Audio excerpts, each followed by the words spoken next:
Oke, sekarang kita mulai tentang peran dasar. Yang gitu kan?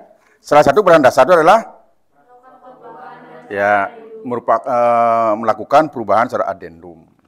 Nah, sebelum kita bicara tentang adendum, kita lihat dulu tugas wewenang MPR sesuai dengan kewenangannya. Kita bicara tentang putusan MPR. Ada berapa? Ada 3. Yang pertama, perubahan dan penetapan undang-undang dasar. Yang kedua, yang ketiga, putusan majelis. Apa itu putusan majelis?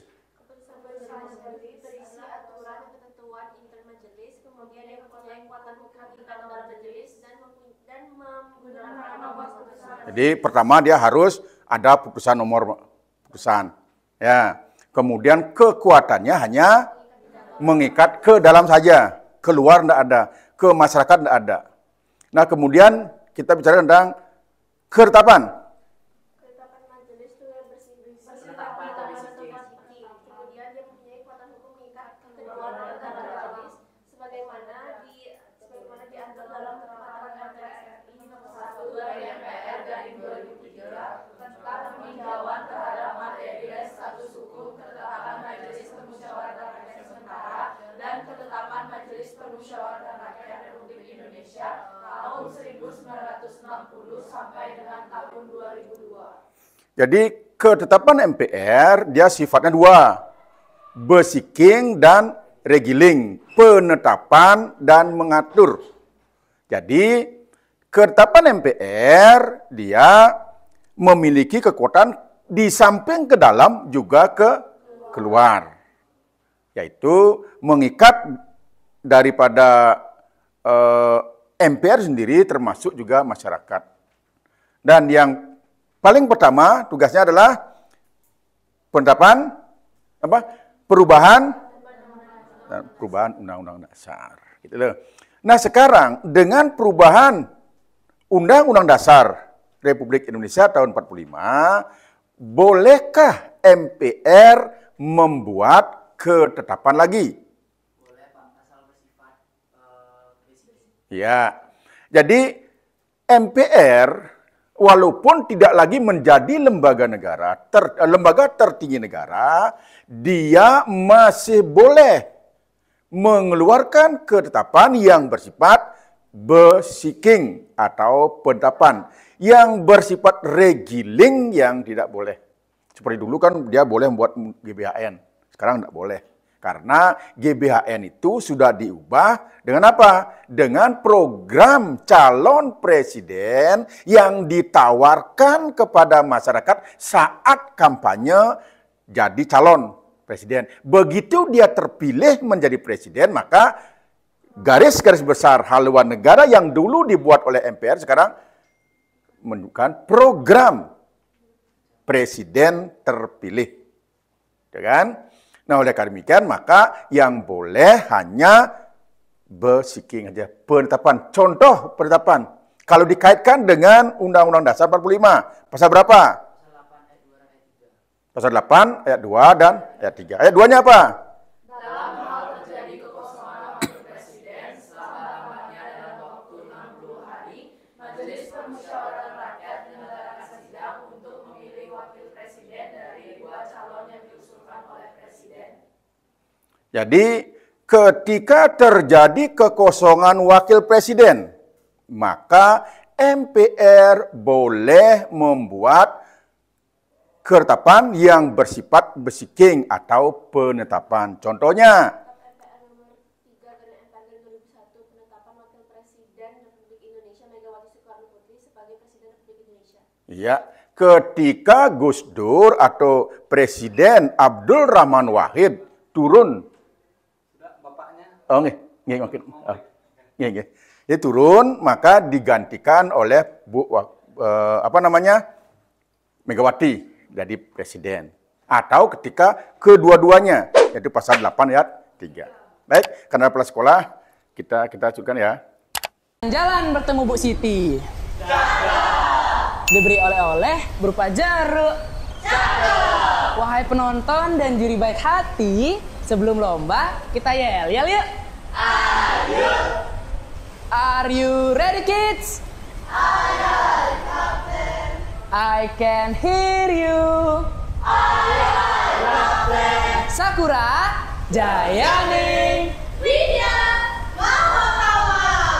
Tua Gapat. Halo rekan-rekan, halo dewan juri, kamilah Sakura.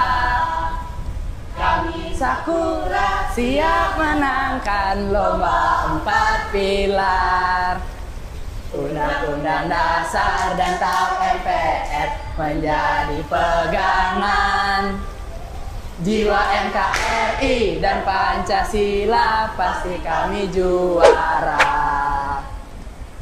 Anak hebat pasti anak Sakura, tanpa lelah siap bela negara. Tak peduli siapa jadi lawannya, Nak Sakura pasti akan berjaya.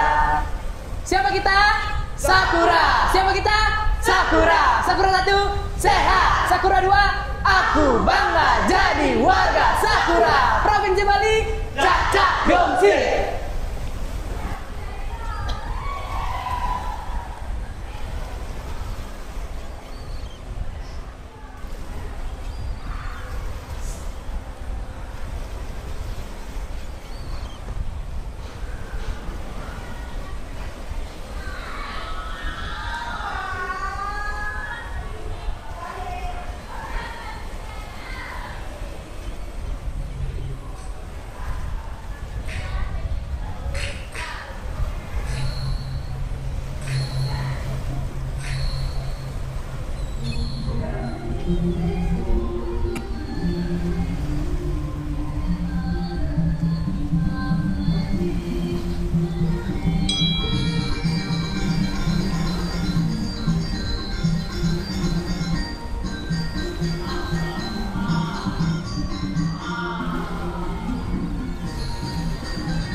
Thank you.